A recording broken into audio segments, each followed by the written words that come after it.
यहाँ कोई भी आपका सपना पूरा करने के लिए नहीं है। हर कोई अपनी तकदीर और अपनी हकीकत बनाने में लगा है।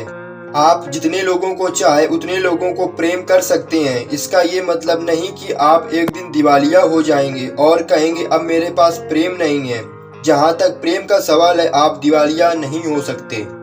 मित्रता शुद्धतम प्रेम है। ये प्रेम का सर्वोच्च रूप है, जहाँ कुछ भी नहीं मांगा जाता, कोई शर्त नहीं होती, जहाँ बस देने में आनंद आता है।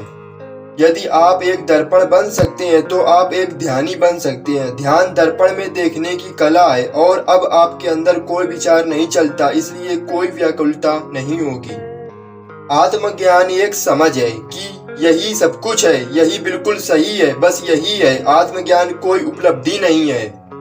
ये जानना है कि ना कुछ पाना है और ना कहीं जाना है।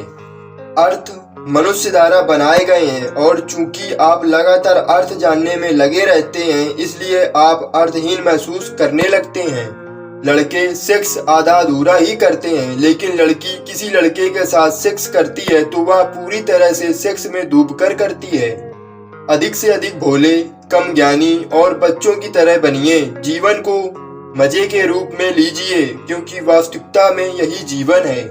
मनुष्य केवल संभावित रूप में जन्म लेता है। वह अपने और दूसरों के लिए एक कांटा बन सकता है। वह खुद और दूसरों के लिए एक फूल भी बन सकता है।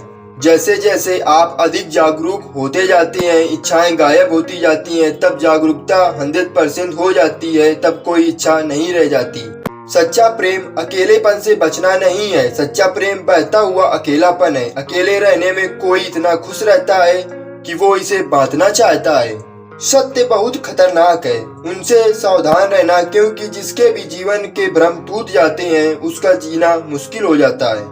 जीवन का एक नियम है कि अगर तुम प्रतीक्षा कर सकते हो तो सभी चीजें पूरी हो जाती हैं।